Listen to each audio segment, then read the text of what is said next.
हरिओम। माँ Janaki e learning classes में आपका हार्दिक अभिनंदन है एवं स्वागत। शब्द निर्माण के दृष्टिकोण से उपसर्ग बहुत ही महत्वपूर्ण चैप्टर आप लोगों के लिए है। आइए आज हम लोग यह चर्चा करें कि उपसर्ग क्या है, इसकी परिभाषा क्या है और इन उपसर्ग से संदर्भित सारी बातों को जानें। उपसर्ग उस शब्दांश या अव्यय को कहा जाता है जो किसी शब्द के पहले आकर उसका विशेष अर्थ प्रकट करता है, विशेष अर्थ प्रकट करता है, यानी नवीन शब्द का निर्माण करता है।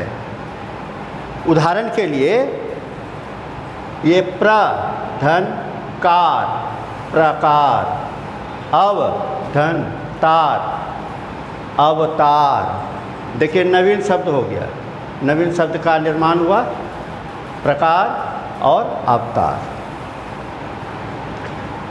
अब देखिए उपसर्ग दो शब्दों उप और सर्ग दो शब्दों के योग से बना है। उप का अर्थ समीप, निकट या पास में है।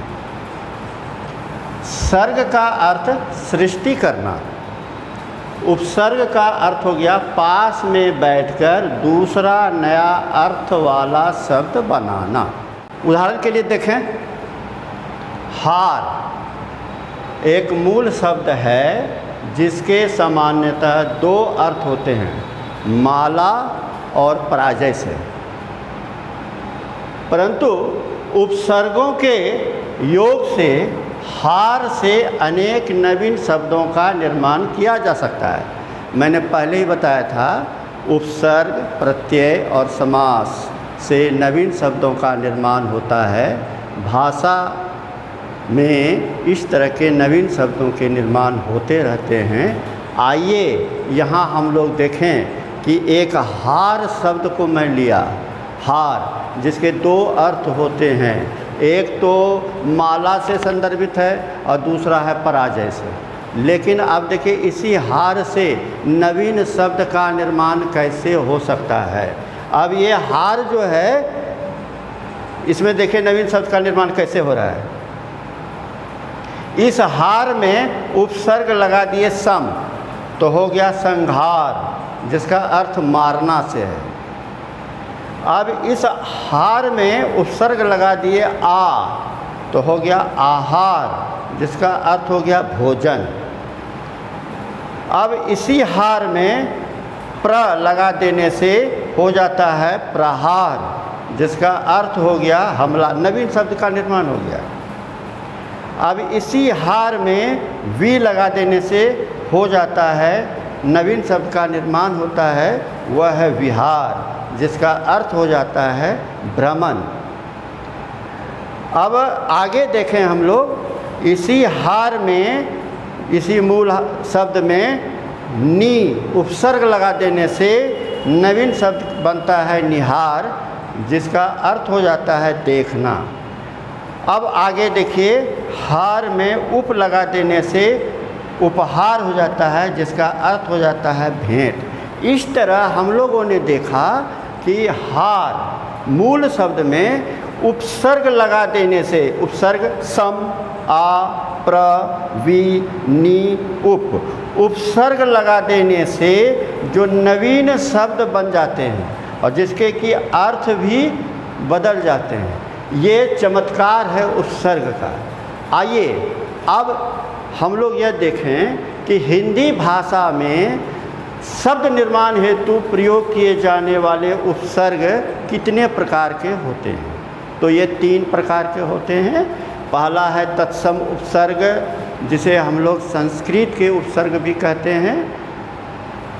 दूसरा है तद्भव उपसर्ग जिसे हम लोग हिंदी के उपसर्ग भी कहते हैं। और तीसरा है आगत उपसर्ग, अन्य भाषा जैसे उर्दू, फारसी। तो हिंदी में उर्दू फारसी के भी उपसर्ग आएंगे, आपके संस्कृत के भी उपसर्ग आएंगे, और हिंदी के भी उपसर्ग आएंगे। और इन उपसर्गों के संदर्भ में फिर आगे चर्चा होनी है।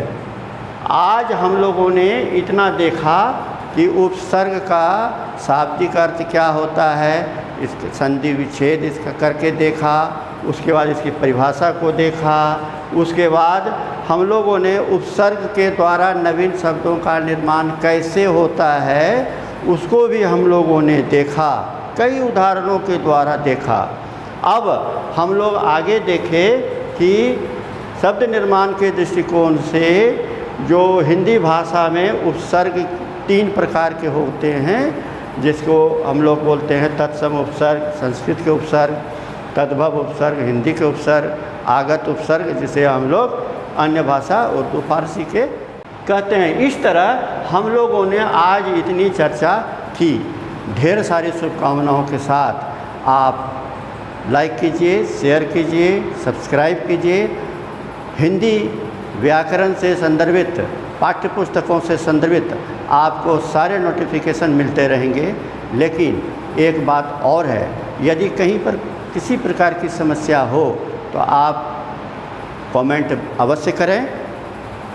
हरि ओम, धन्यवाद।